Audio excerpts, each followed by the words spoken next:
welcome to Travel Flow Radio. I'm your host, Syndigo or Sydney, as many of you know me. And y'all, it's been a hot minute since I have recorded anything, since I've published anything, since I've edited. But I've been getting a lot of support and a lot of new motivation to get the podcast back where I want it to be and tell some more stories and get some more travel advice out there flow into the world. So I'm excited. Since you last heard from me, I was definitely probably in Thailand. It was back in March when you last heard from me. And I did the story on the guy who rode the bike around the world. If y'all remember him, Chris. Funny coinkydink here. Actually, today, Monday, November 4th, he actually finished up his full circle around the world today, which is just kind of crazy. So I'll definitely have to be getting a story from him because I think after all said and done, it was about 16 months that he was on the road biking around the world. And his last little bit was in Colorado. That's where he started. So he finished in Boulder, Colorado, and he was going through the snow. It looked crazy. So we'll definitely have to get a story from him again someday and hear the rest of his crazy adventure. But for today, to get back on track of where I want the podcast to be, I'm going to be telling one of my favorite stories that I love to tell people. Every single time I kind of feel myself falling into this story, I get so excited because I'm like, these people are going to be on a roller coaster with me to the end. And it's great. So this is my story of when I was down in Chile. I was on my very first backpacking trip, and that was late 2019 into 2020 when COVID started. And I had just this crazy time of scrambling around, trying to figure out where am I going to sleep? How am I going to get home? Which I'll get into that all in a second. Just a couple things before we get started. Since you've last heard from me, I was in Thailand. After that, I went on to Laos, Vietnam, Indonesia, and then finally India. And so there's going to be lots of stories with all those countries, but also coming home. I came home in September, and coming home after a lifetime of a trip like that is kind of crazy. It's a whirlwind of emotions for sure. And so there'll definitely be some episodes on my travels, also an episode of how to cope when you come home and everything's crazy and you feel because usually my trips feel like the dream and home feels like reality. But in this case, it was the opposite. My trip and traveling felt like reality, and being home felt like this weird dream, almost like a bad fever dream at times. But we'll go into all that on another episode. We're just going to keep things light and fun to kind of restart the podcast again after months of kind of being inactive. But yeah, so I hope you guys enjoy. We're going to get started. We will all remember where we were and what we were doing when we were first impacted by COVID. Some of us were laid off from our jobs. Some of us simply went remote. Some were stuck with family members or partners in houses. Some of us experienced extreme tragedies of losing loved ones. And then some of us were traveling alone in a foreign country. And I was one of those people. Yeah, I was one of those people. And it's something that I truly will never forget. It's left me yearning to have that same sense of freedom and flexibility during travel that has slowly came back over the years. But for the past couple of years, it's definitely been completely different than what people had been used to. And on this episode of Travel Flow Radio, we're going to discuss where I was when COVID finally reached me, how it impacted my travels, and after a month of being stuck, how I finally made it home. So this was my first backpacking trip, and it had an ending that I would have never guessed. I hope you guys enjoy today's story. Thank you so much for listening. Let me weave you a tale. The year was late 2019, and a young 21-year-old Sydney was heading off to Chile down in South America with my school for a 20-day program where I would do the last component for my degree, say goodbye to everybody, and then backpack South America indefinitely. And that was my plan. But we had a great time. Fast forward a couple months to March 2020. Since then, I completed my course. I had done some workaway volunteers. I had done some more hiking. I had done some more camping.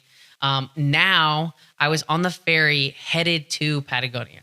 And I was traveling with somebody at the time. So I was not alone at this moment, but most of that time that I spent in between my school program and now I was alone. And so now I'm on this ferry and I'm heading to Patagonia. And where Patagonia starts, like the delineation of it, is kind of confusing. I was confused while I was there, but I was asking locals about it because if you ask like a white person from the United States, they're gonna say like Pucón is Patagonia, and it's not.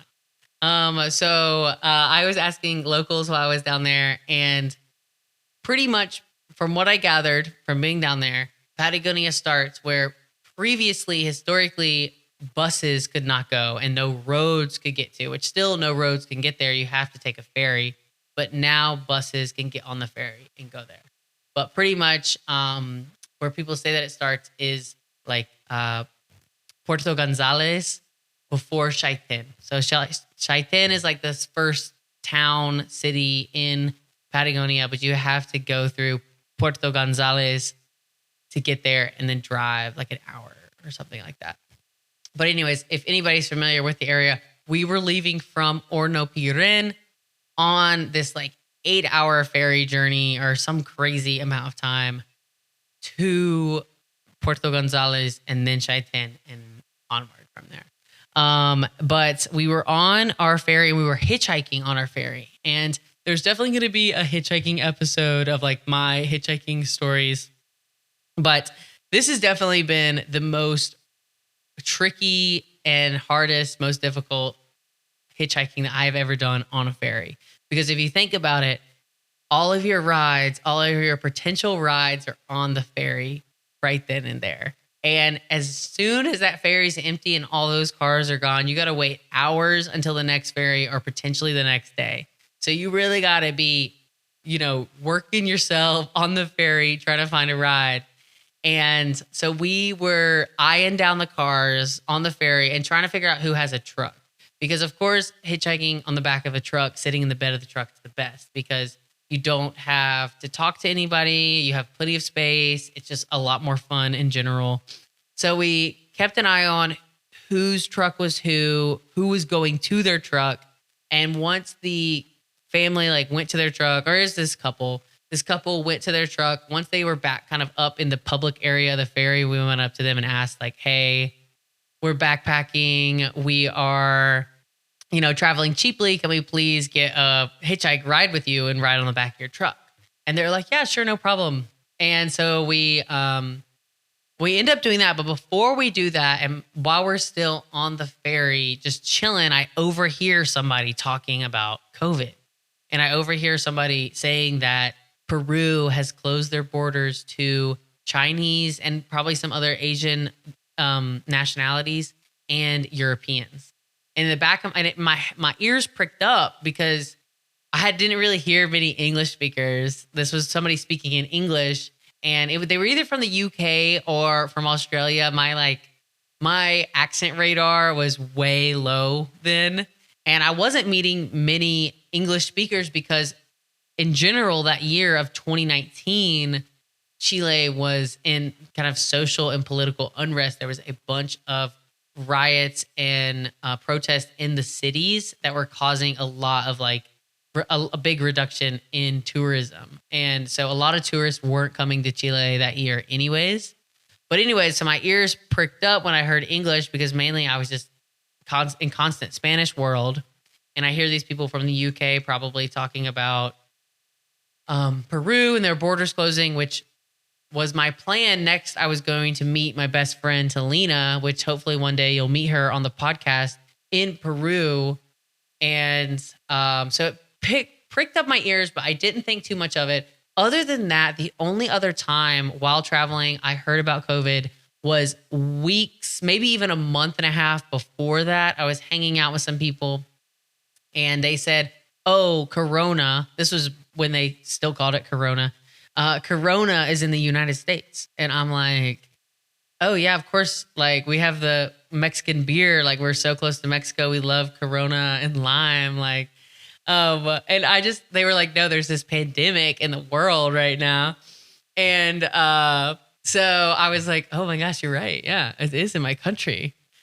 But other than that, it's been the only other time I had heard of COVID. I was quite under a rock during most of my time there because I was backpacking and hiking a lot and spending a lot of time in the woods and then doing volunteers. And you just don't really spend much time on your phone while you're traveling, which is really good as well. But anyways, fast forward back to the ferry rides. We get off the ferry, we're hitchhiking, we're having a great time. We get to Shaitan. Shaitan is, like I said, like the kind of the first city. It's really close to Corcovado volcano. It's like that's like the vista when you're there. And that's the volcano that the people of Patagonia, the clothing and outdoor equipment brand, they hike that volcano, and it's in their documentary. So it's kind of like a more well-known volcano Corcovado. But anyways, we're in Shaitan and we're getting some bread. If you know Chile, they're very famous for their bread, and they have really good bread. So we get some bread and some tomatoes or whatever, and we keep going to the edge of town where we're going to hitchhike again. And we get picked up by this little cute family. We get in the back of their truck and we're heading down this road. And it is just the most free I have ever felt in my life. I'm like right on the back of this truck and I got the wind blowing in my face. And I'm looking at all these like picturesque mountains that are just, you look at the mountain, and each mountain, I counted one time, it had like 14 waterfalls falling off of the mountain. And all at once, you can see it all at once.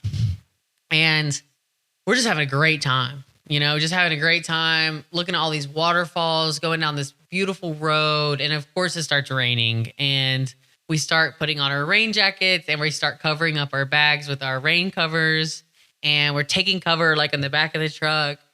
And we get to where the family was going to drop us off. And this will be more on the hitchhiking episode. I don't want to spend too much time on this because this is a whole other story in on its own. But long story short, they invite us in. We have an amazing evening with them, and they like turn out to be like my Chilean family. I love them so much. We ended up seeing them the next year when we were down there. But anyways, they let us in for the night. It'll be on the hitchhiking episode. So this is some good motivation for you to come back and check out the hitchhiking episode that will be coming out soon. And anyways, the next day we get up, we get another hitchhike from this 18-wheeler guy, and we make it up to Furuleufu. So Furuleufu is actually quite a cool little town. I'm pulling up my little notes here if you're watching me on video, which it will now be on YouTube, and you can watch me talk through my stories and get like a visual, or if I ever have anybody on with me. But anyways, we make it to Furuleufu, and Furuleufu is not a typical target for people because it is out of the way. It's like 3 hours up into the mountain from Shaitan.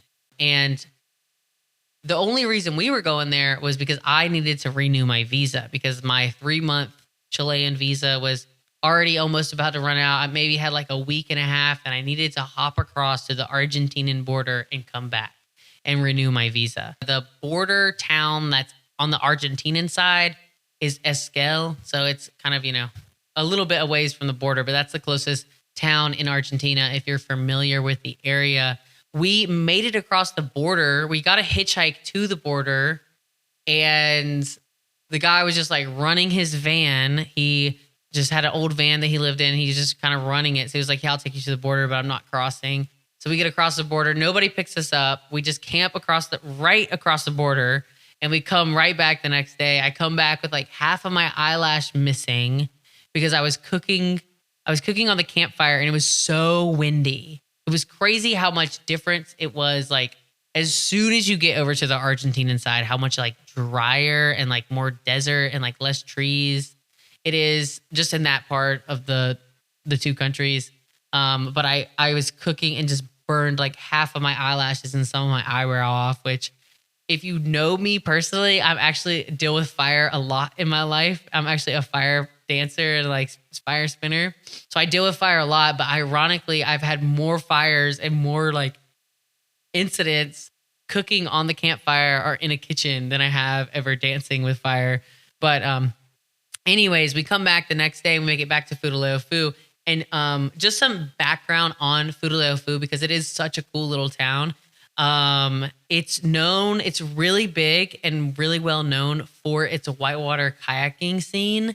So it is one of the top 3 rivers in the world for whitewater kayaking. And it even has like a festival where people come from all over the world. These world renowned whitewater kayakers come and run this river.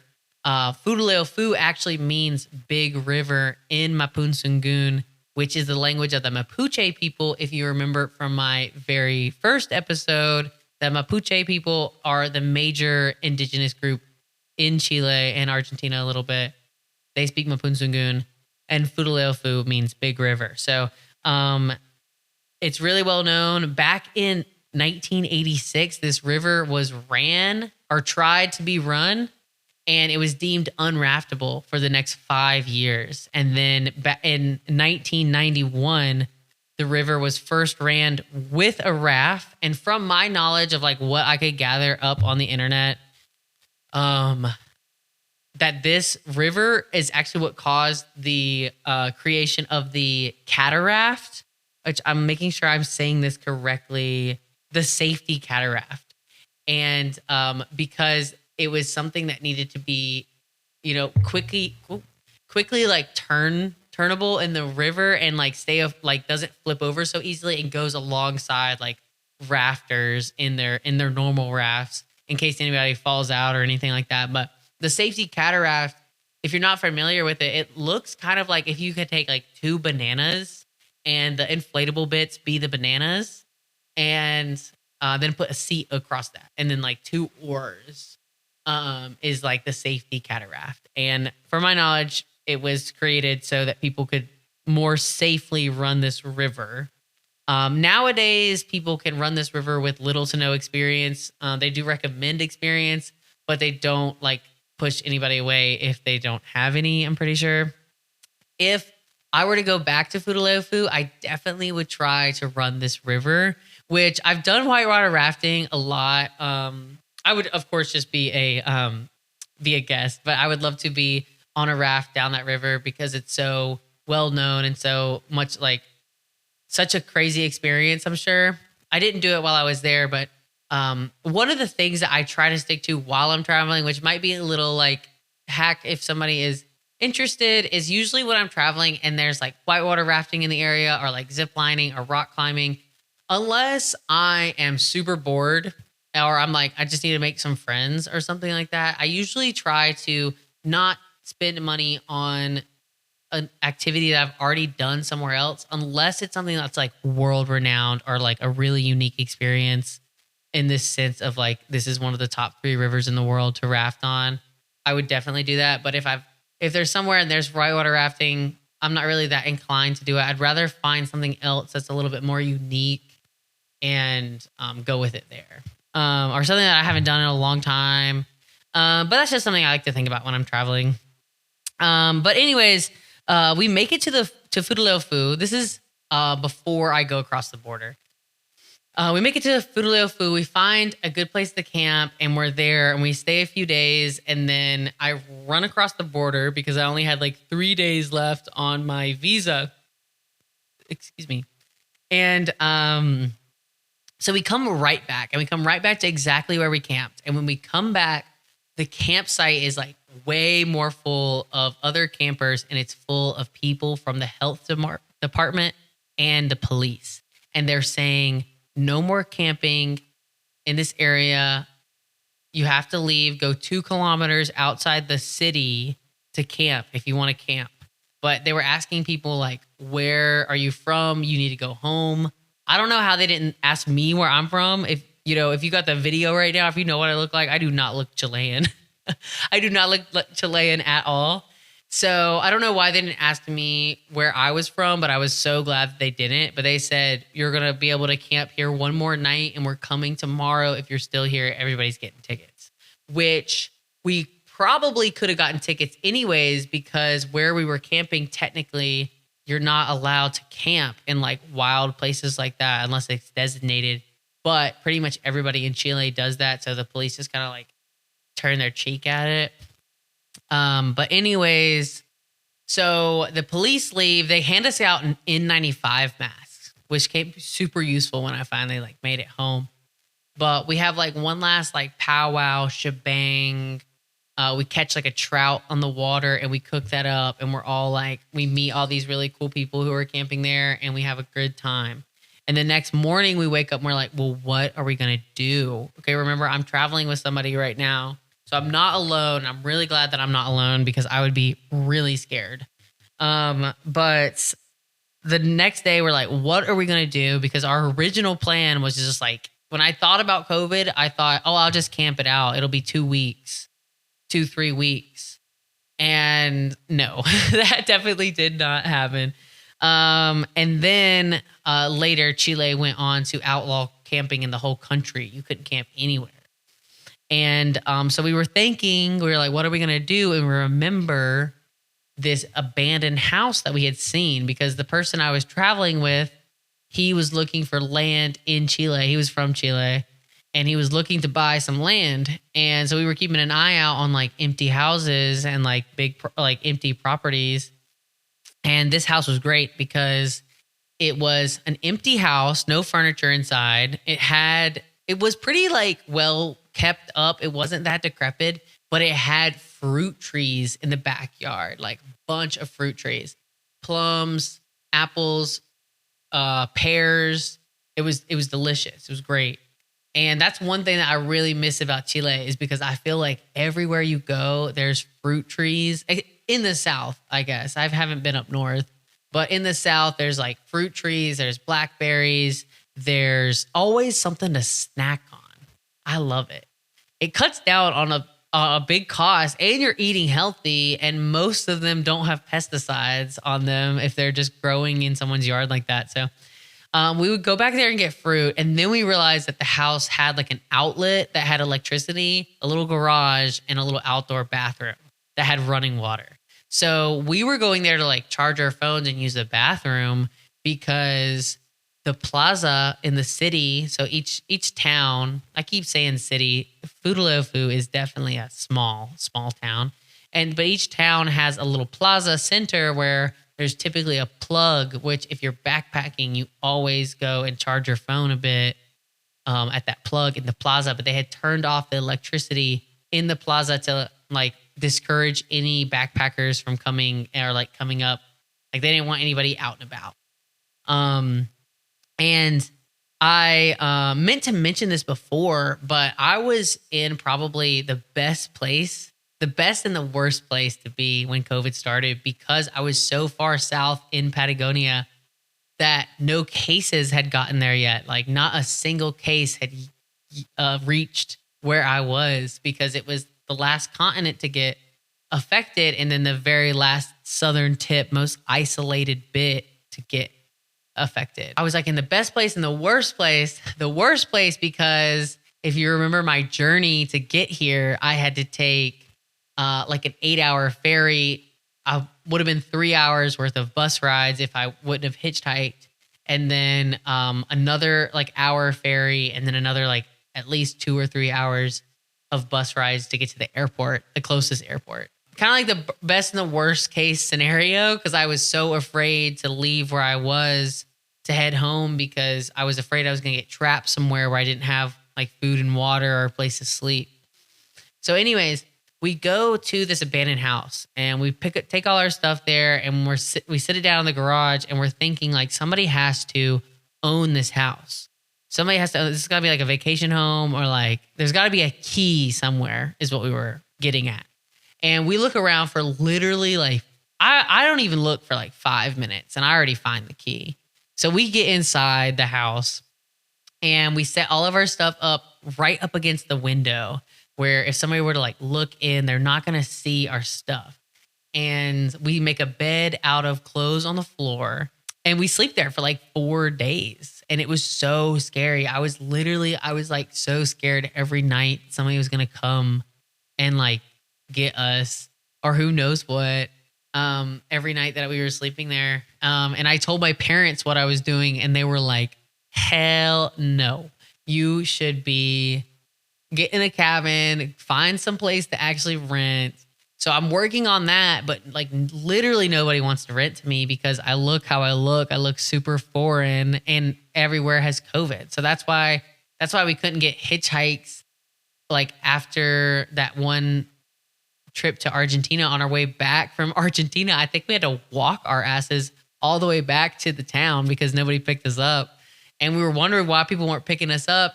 And that was probably because COVID. But then nobody wanted to rent to me. But finally, I found like this little family with like a cabin in their backyard. And we rented that. But before we left the abandoned house, we came back to our abandoned house, and we are walking up and we hear somebody like strumming a guitar.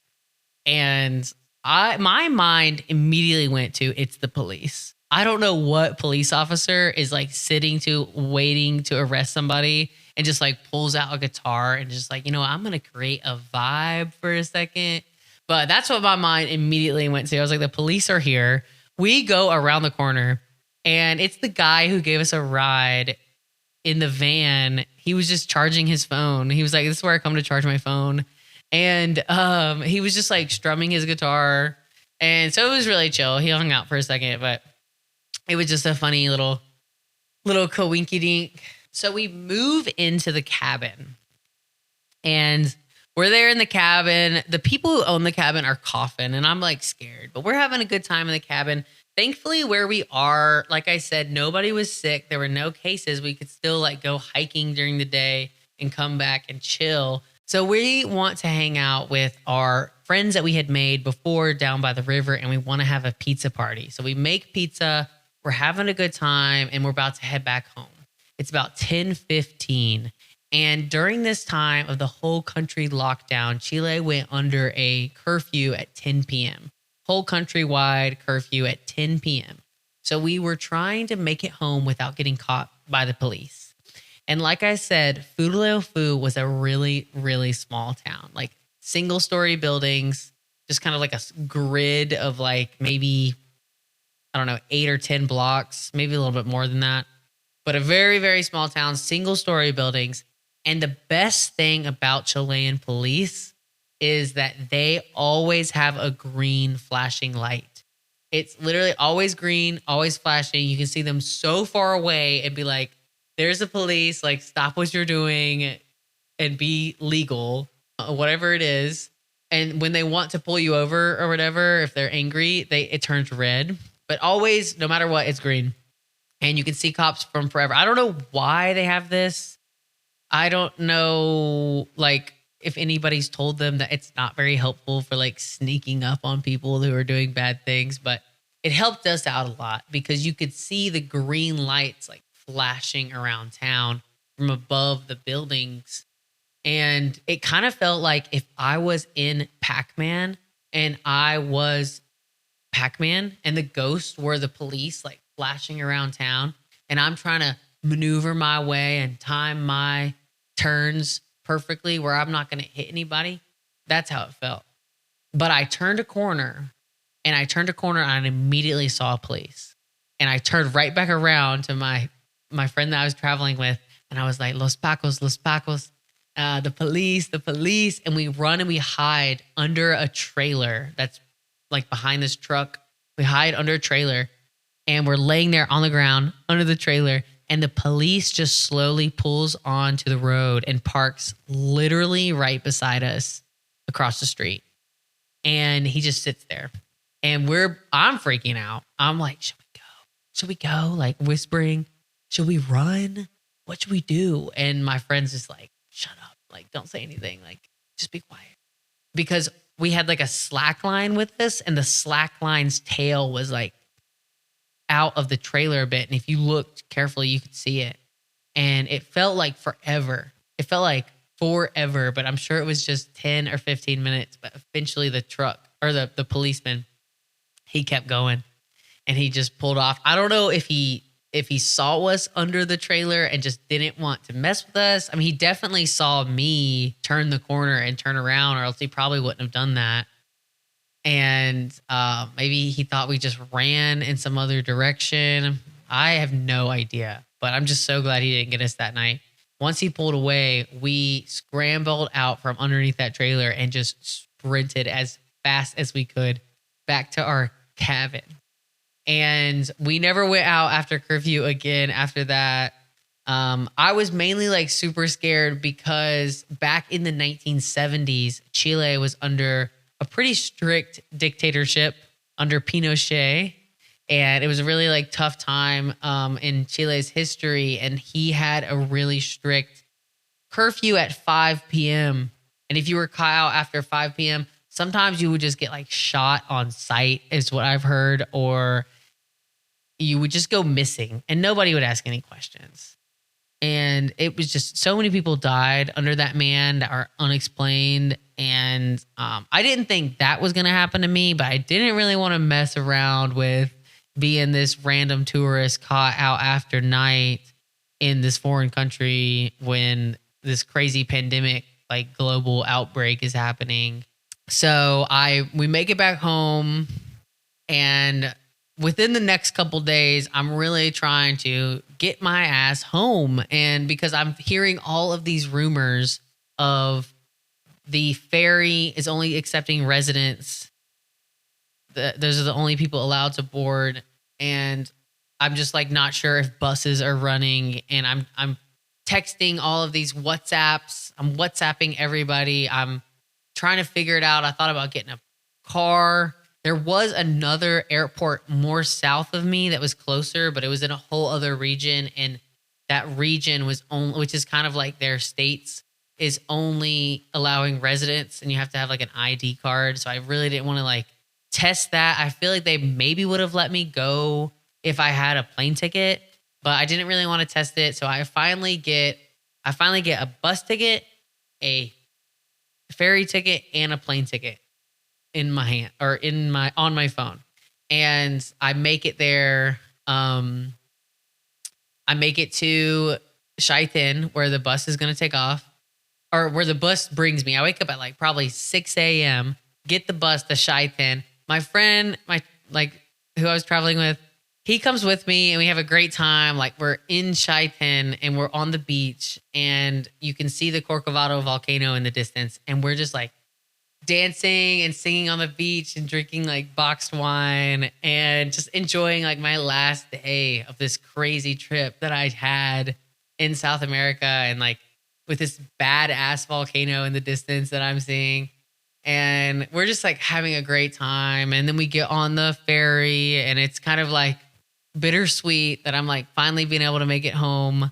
And then we get to finally like 8-hour ferry, another hour ferry. We're rolling into Puerto Montt on a bus.